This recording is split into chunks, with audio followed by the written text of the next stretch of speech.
And I don't care if you're at the smallest paper in this room with 2 employees up to the largest metro in this room. We've got to redefine what we ask everybody in the building to do. Put it in writing. Redefine the jobs in your building. I promise you, it's worth doing. When you leave here, when you go back, just stop and think, what is it going to take to be successful over the next 10 years? And actually redefine that. And I think it's very important to what we do. Another crazy thing that I believe in strongly, and if you're not doing this, I encourage you to do it, and that's post everything.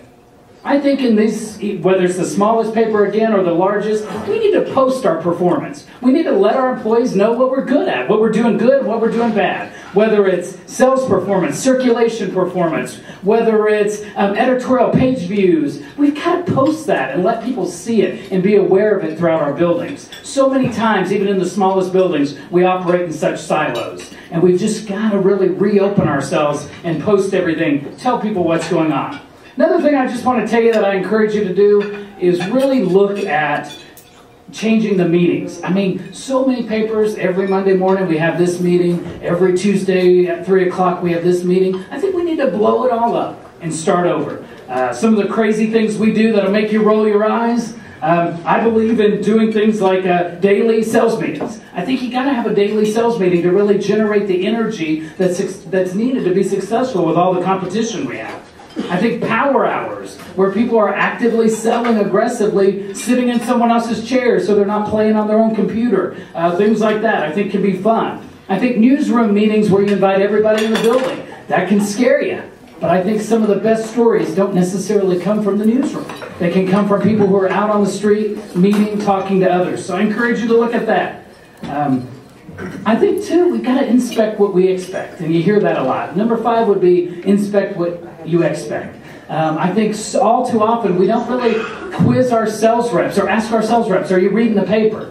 There's probably plenty of people in this room today, and we're in a newspaper management room, who haven't read the newspaper today. It's just the reality that we live in. And I think we've got to encourage people to read the newspaper again, even in our own buildings. And you can make fun of that and say it's happening, but I think in reality it's not always happening, and I challenge us to do that. Over-communicate, something that I believe strongly in, and that's whether it's town halls, emailing your entire staff. Let them know what's going on. Let them know what they're up against. I think it changes the tide of the business. And I think all of us in this room know the tide has to change, and we've got to drive and communicate and get people focused on a common goal again. I think it's missing. I think we all focus on the negative all too much. And I guess number 7, the last thing I want to say so you can get to the awards, is something I believe strongly in, and I just want to give some advice. And that's, I think we've forgotten, so many people, we forget what got us in this business in the first place.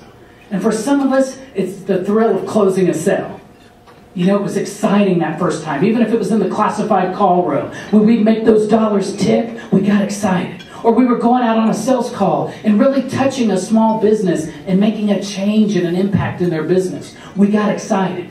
Or if we're in news, covering that first story, breaking a story. All that excitement and energy from the beginning, we've let the budgets and the flashing and the reforecasting and the forecasting, and we've let all the negative pull us down.